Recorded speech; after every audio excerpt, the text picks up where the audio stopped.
Hello, my name is Lanny Little, and this is my story.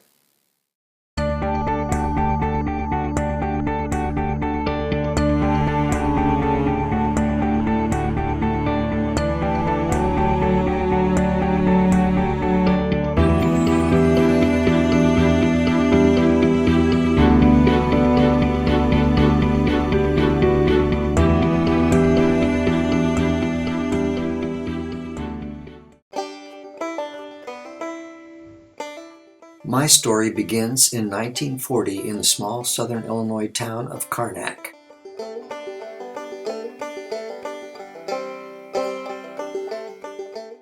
Today the town looks very much like it did back then. Virginia Keene and Marion Little were married in 1938 after graduating from high school. Born in February 1940, I was named Lanny Bruce Little. Until age 6, I was raised in my grandparents' modest two-bedroom home. Just down the street was the Methodist Church, the center of our spiritual and social life. Grandma Ruby, housewife and devout Methodist, and Grandpa Owen Keene, factory superintendent who barely tolerated Sunday school, were my surrogate parents in those early years. The reason being the Japanese had bombed Pearl Harbor and the world changed for us overnight. My father volunteered and became a radio operator and a tail gunner on a B-24 Liberator. Mother moved to St. Louis to work in an assembly line as one of the thousands of Rosie the Riveters.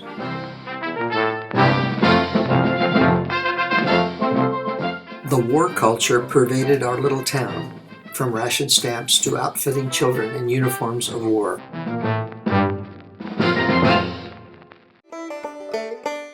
I was what was called a towhead and loved growing up in a small town, even though my mom and dad were away a lot. Good times didn't last. My father posed for this photograph before going on his first mission to bomb the oil fields of Ploesti. The plane went down and there was only one survivor, and it wasn't my dad. I remember the crying and sadness, but was too young to understand I had lost my father. The flag in our front window was changed from a blue star to a gold star. I was 5 when Japan surrendered, and I remember how jubilant everyone was on that day. Mother was a young widow and decided to begin a new life, so we traveled by train from St. Louis to Colorado Springs, Colorado. I loved Colorado. Mom would take me to Saturday matinees at the Chief Theater where we would see a B-Western movie and a serial. Day trips to the mountains were mind-boggling to a kid raised in the Midwest. Mom got me a Cocker Spaniel I named Blondie. Good times didn't last. Mom came down with tuberculosis, so I went back to Illinois to live with my grandparents. Although I missed my mother, I mostly had happy times in my pre-teens in southern Illinois. I really believed I lived among dear hearts and gentle people, the title of a popular song of the time. Each week I would hope that the cover on the Saturday Evening Post would be by Norman Rockwell, because I thought he was painting us. The nearest city was Cairo, Illinois, at the junction of the Ohio and Mississippi. Surrounded by a levee, it had been an important river hub since before the Civil War. In the 50s, Cairo had beautiful magnolia-lined avenues with many antebellum mansions and a thriving downtown.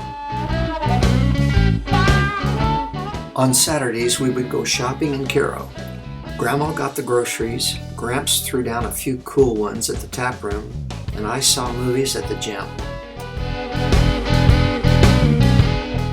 I was told I couldn't go to the theater across the street because it was for colored only. The public water fountains and the swimming pool were also segregated. Illinois had been a free state, but in reality, Cairo was the Deep South. Later, with the passing of the Civil Rights Bill in the 60s, freedom marches challenged the bigoted status quo, and Cairo became a hotbed of racial tension and violence. There was a mass exodus of whites in the 70s, and over time, Cairo became a virtual ghost town, as it still is today. In 1951, Mother, having recovered from TB, sent for me to join her in Colorado Springs. Mom was a dental assistant and we lived in an apartment house. When I started school, I realized I had left the Jim Crow South behind.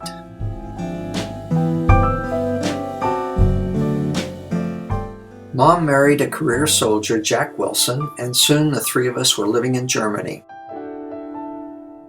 I was in awe of the beauty and history of Europe. Nuremberg, a beautiful medieval city, had been the epicenter of the Nazi Party, and it was not spared from the Allied bombing. The people of Nuremberg were near starvation by the end of the war. It had been 7 years since the war ended, but I saw much evidence of the devastation caused by the war. I began to be fascinated with painting when we toured Europe and I saw the masters in the great museums. In Amsterdam, I was most impressed with Rembrandt and Vermeer.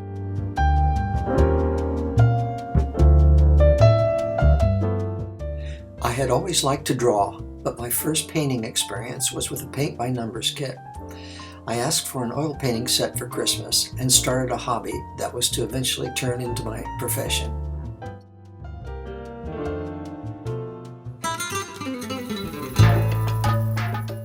A new assignment takes us to Madrid. Although I enroll in the American school, I am immersed in Spanish culture. I went to bullfights, learned flamenco guitar, and took oil painting lessons from a famous American expatriate painter, Roberto Barnete. Roberto had a huge studio in the old part of Madrid and a girlfriend who looked like Brigitte Bardot. That convinced me that I would be a painter someday. In Spain, I was exposed to the great paintings of El Greco and Goya. On a visit to Paris in 1954, I discovered Monet, Corot, and Van Gogh. The visit to Toledo was a highlight of my 3 years in Spain. I was painting and drawing a lot, and I illustrated the yearbook. And despite my baby face, I thought I was grown up when I attended the junior prom at the Castellano Hilton Hotel. Spain had been a real adventure for a young teenager, but I was ready to go back to the States. A perk for duty in Spain in 1956 was first-class passage from Gibraltar to New York on the SS Independence.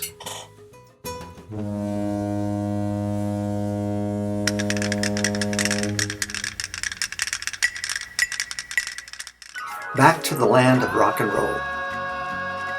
We lived in San Francisco for a year, then moved to South San Francisco. I got a 49 Mercury,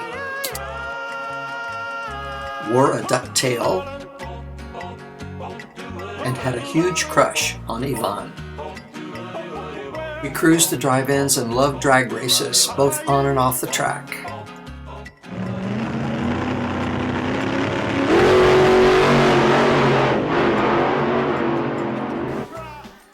Upon graduating from high school, I joined the Army to fulfill my draft obligation before going to college. Oddly enough, I was stationed in Nuremberg, where I had lived with my parents 6 years earlier. This time, I lived in a former SS barracks that still showed the ravages of the war.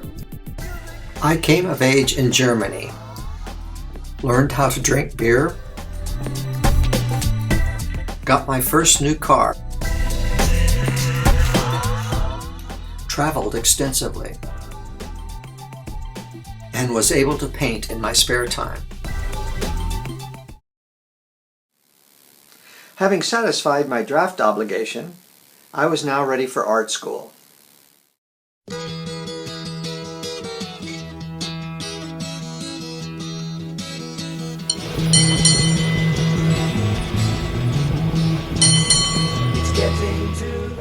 I chose to go to the San Francisco Art Institute in the heart of North Beach.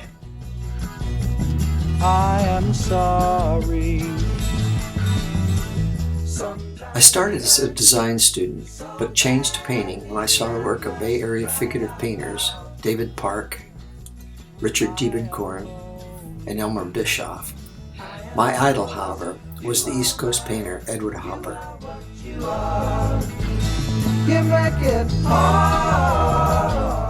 I thrived as a painting student and went on to get my master's degree.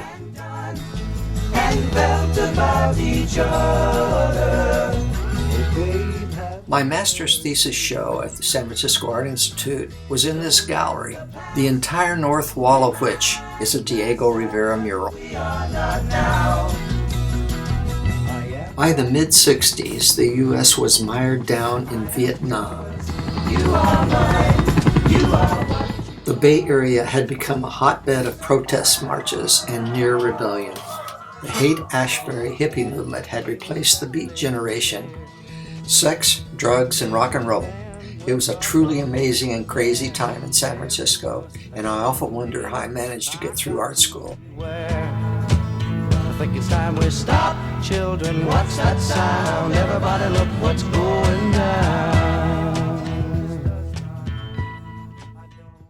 While in art school, I married and became the proud father of Sebastian.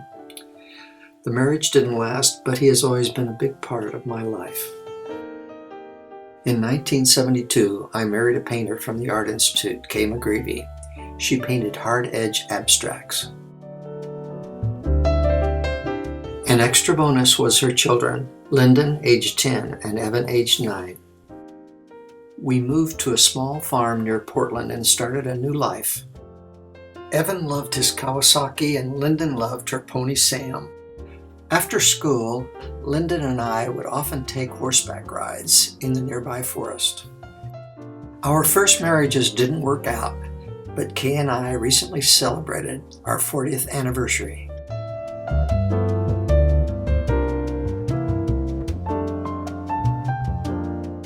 With our move to Oregon, with a new family, new home, I decided to paint in a new way for me, geometric shapes on shaped canvases.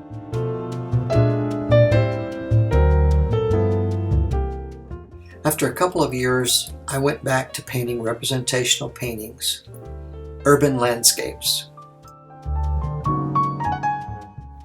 They evolved into a series of car paintings.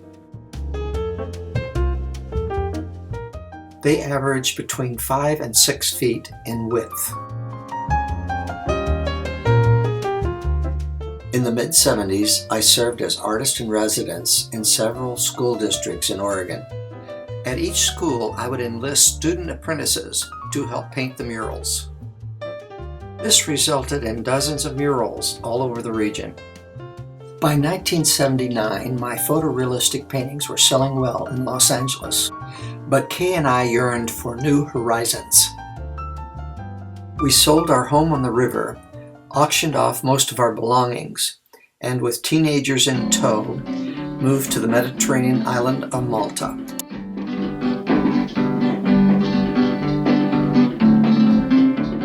Foreign powers from the Greeks to the British ruled Malta until its independence in 1964. The Knights of Malta ruled from 1560 till 1798.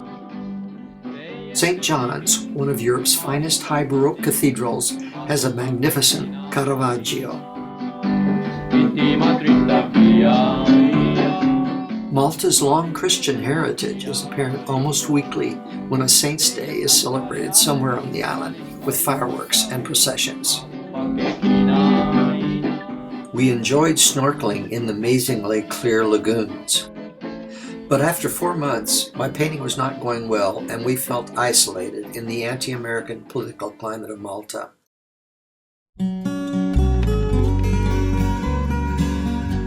We chose to live on another island, this time on the opposite side of the world, Oahu. I got a job as lecturer in the art department of the University of Hawaii. We lived a few miles away in Manoa Valley.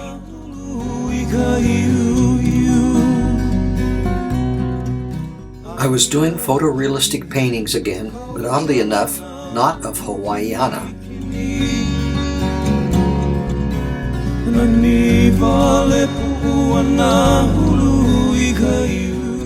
In the summer of 1981, I taught a mural class, and the result was a larger-than-life depiction of crack seed on the UH campus.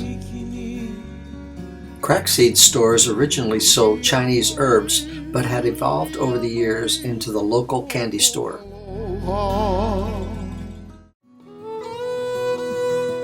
We had been 3 years in paradise when I was commissioned to do a series of paintings for the new Bank of Denver headquarters.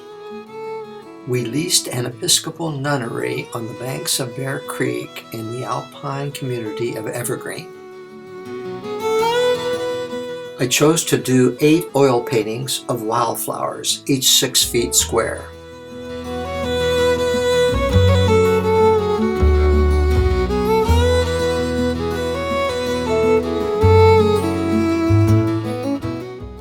By this time, the kids are away at college, so Kay and I decided to do some mountain living. We bought a house on a hill near Evergreen with a beautiful view of Mount Evans. Corporate art buying declined in the early 80s, so I went to work painting billboards in Denver. After a couple of years, Colorado's economy was tanking, and we were tired of the severe winters, so we decided to go back to where we started.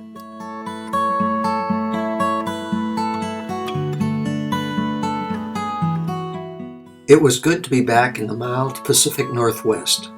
We bought a church in the country near Portland and turned it into the living, working studio of Arts and Letters, our new specialty painting company. Kay began painting again and worked with me doing all sorts of art projects. Airport expansion, mural projects, graphic design,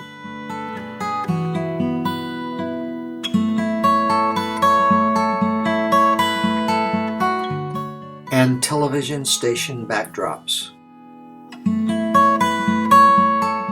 Murals were our specialty. This mural depicts 4 seasons in a rose garden in northeast Portland. We also did an expanded scale bulletin board. In the Pacific Northwest, small towns were trying to attract visitors by funding artists to paint historical murals. I was commissioned to paint a mural on a decrepit old theater in Toppenish, Washington. I decided to do a faux bas-relief on the history of horses in the area.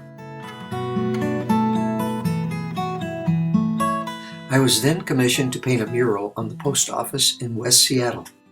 I was to depict their annual Haiyu parade. I painted the likenesses of over 100 locals to fill the crowd. I used my grandsons Carson and Logan as models.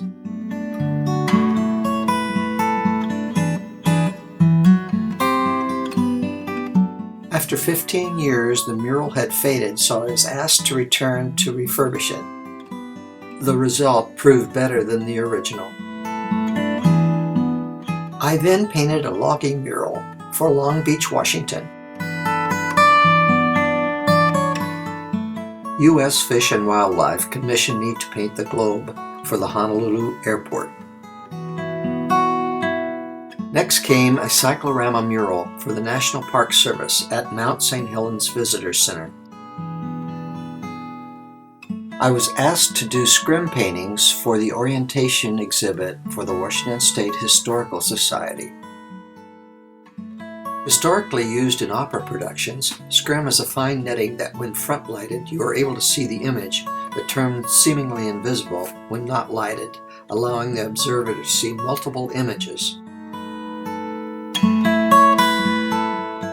This exhibit had 5 scrims illustrating the history of Washington State and ended with a cyclorama of Mount Rainier.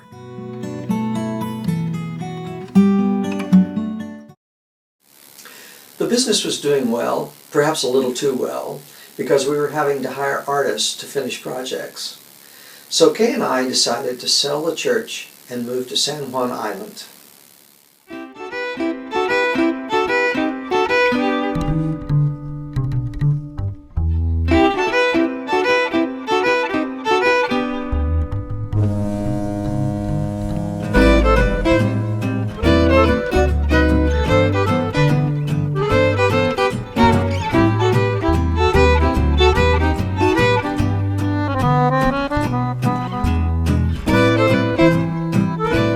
We bought a house in the woods and built a studio for the two of us.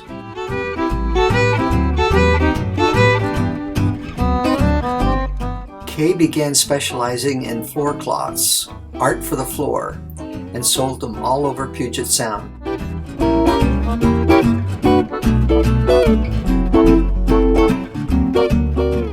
I focused on doing easel paintings of the islands.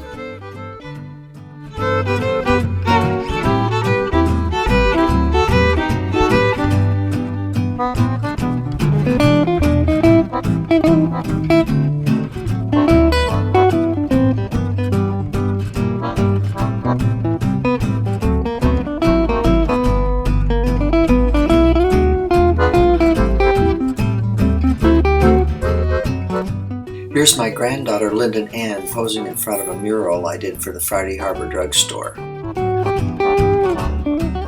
Life was good on the island. I loved to walk on South Beach in the wintertime in complete solitude.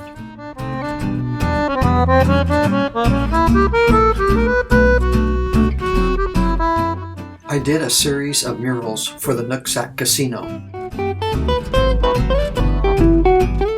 Another commission was for the North Shore Utility District in Kenmore, Washington.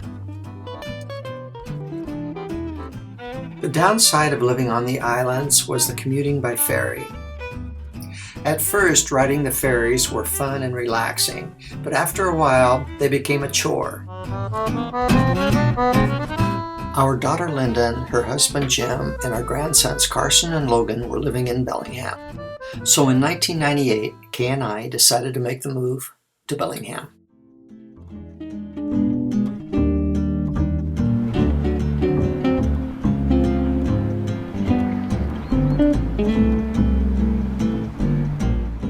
We opened the first little gallery in the Bay Street Village. The museum then was housed in the old City Hall. I did a lot of murals for the Children's Museum. Cutouts for the roof, and posters for the upcoming shows.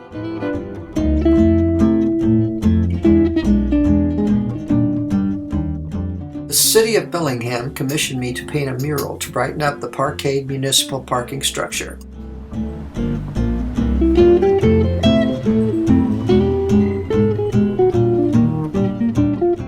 I used Kay and our golden retriever Hannah as models, as well as the neighbor kids and grandsons Logan and Carson. At the corner of Bay and Holly was a 20 by 100 foot bare wall. I found a 1906 photo of the same intersection in the museum archives. I then painted a 20-inch by 100-inch maquette. Old Town businesses contribute to the project.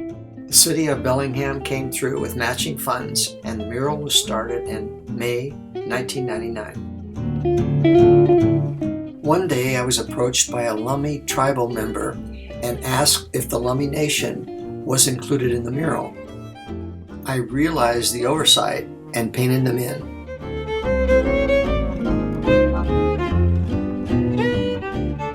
Archival photographs from the museum were used for authenticity in creating this 1906 scene. Bellinghamsters responded very warmly. The Old Town mural had been well received, so it was fairly easy to get a mural project going in the historic Fairhaven district of Bellingham.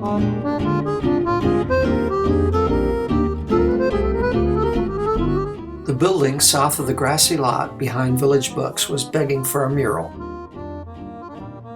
My 5 high school interns received a generous stipend from the Sybil Sanford Foundation. It took 3 months to paint. The mural was completely funded by corporate donors and contributions by people in the community. Contributors got their name painted to appear as if it was chiseled into the stone. A couple of years later, the grassy lot was turned into the village green, and I was asked to make adjustments. I painted my grandkids, Lyndon and Jared, and Golden Sophie in an upper window. I then painted my interns hard at work on the mural.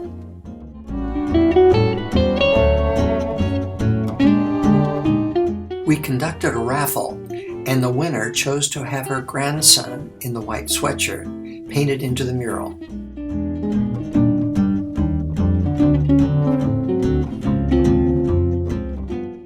I portrayed myself signing the mural.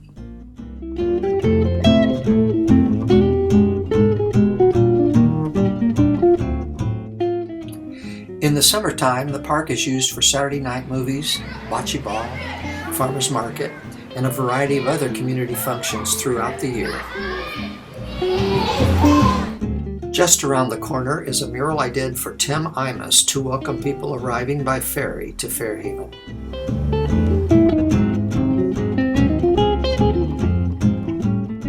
An apartment building owner, Frank Youngblood, asked me to depict his favorite poem by William Carlos Williams. The east wall of the Crowne Plaza building was next. After research, I found that the Bellingham Carnegie Library had stood next to the Crowne Plaza building until it was razed in the 1950s. The building owners, corporations, and individuals contributed to the project. Once again, the Sybil Sanford Foundation provided a stipend for my assistant, Jamie Forsland. I had been painting the town literally, but now I decided to transition to painting the town figuratively. I started a series of urban landscapes of Bellingham and Fairhaven. I had several urban landscape shows at the Blue Horse Gallery. Everyone needs a little. Everyone needs a little. Everyone needs a little.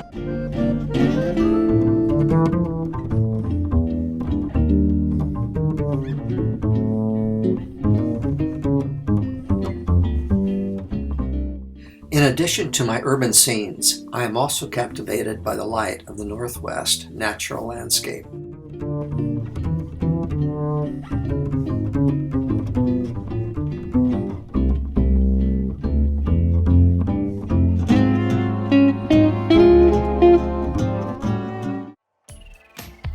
Kay and I opened the second Little Gallery in 2010, but their session was far from over, so we had to close within a year.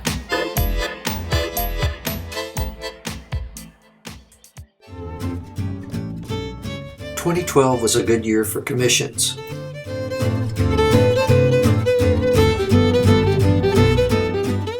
Chuck and I love Boundary Bay Brewery, and we were so delighted when Lanny Little agreed to do the painting of Boundary Bay for us, with us in the painting.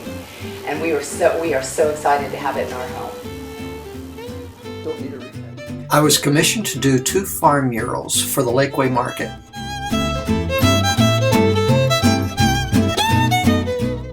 I painted the murals on primed canvas in my studio. Kay and I, with the help of Ron Pattern, put up the murals,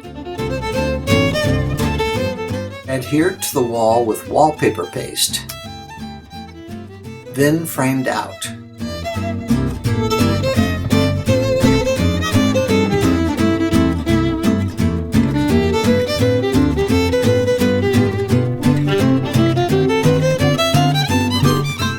In November and December of 2012, I had a solo show at the Lucia Douglas Gallery in Fairhaven.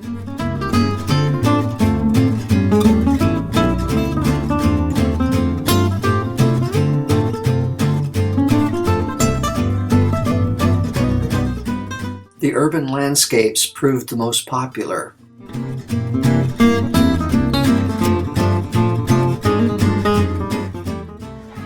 It's great to have my work in homes and businesses, but it's even better to have it out in public places.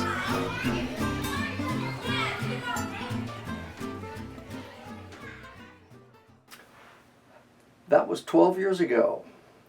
I continue to do a lot of urban landscapes. Take a look.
In the 20-teens, several of my murals were showing signs of wear. The building that the Old Town mural was painted on was sold, and the new owner wanted to install windows in the wall. The mural had been an icon in Bellingham for over 20 years. It was replaced with a colorful semi-abstract mural. I got my friend, artist Ron Pattern, to refurbish the Carnegie Library mural.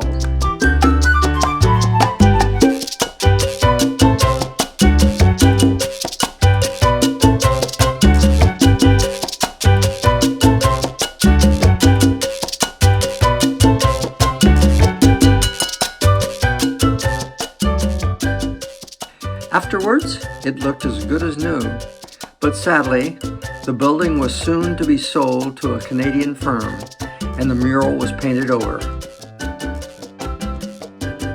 In 2016, I refurbished the Village Green mural with help from some friends. I added some people into the mural, including Gordy Tweet, longtime pharmacist at Fairhaven Pharmacy. And happily, it still looks good in 2025. In 2018, my vision became impaired due to macular degeneration. It was a tough decision, but I decided I had to retire from painting. I continued making videos as they don't require as much visual acuity as painting. I made videos of local artists and local people who have made a positive contribution to our community. The Mount Baker Theater, some old buildings in Fairhaven,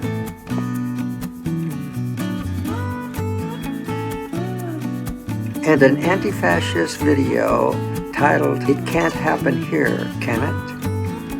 Sadly, it's more relevant today than it was in 2017. About this time, I wanted to try my hand at animation. So I bought myself a toy stuffed hamster on Amazon, and I mounted him on a tripod with a green screen surround and with some wires. I just found out how to make him walk. With some strings, I can make him move his arms and wave and turn his head.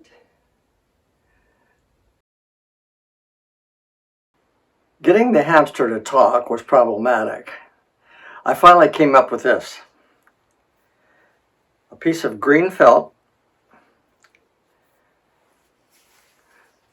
which I can cover up the area around my mouth.